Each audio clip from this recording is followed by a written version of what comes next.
Alam niyo ba na mga pusa ay hindi nakaka-experience ng sweet na panglasa? Ang ating mga domesticated cats na may scientific name ng Felis catus. at wala silang panlasa sa matatamis kasi yung taste buds nila ay nakadesenyo na talaga siya na ganon. Kumaga pa, their genetics composition was created that way.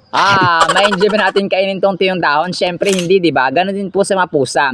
Hindi sila nakadesenyo para kumain ng matatamis. Maybe may iilan na kumakain ng chocolates or sweets mga kasimireros. Pero yung genetics nila o yung way talaga nila mga kasimireros ay kumakain sila or yung main pagkain nila ay mga karne or meat. Bonus trivia, walang siyam na buhay or 9 lives sa mga pusa at hindi malas kapag tayo po ay nakikita ng itim na pusa. Maybe matatakot tayo pero walang malas mga kasimireros. Walang malas kapag tayo ay naniniwala sa itaas. Muli ako si Kasimbrero Dennis, ang Little Kuya Kim mula Dilutilla Elementary School, New Pangasinan National High School at Southern Mindanao Institute of Technology or SMIT.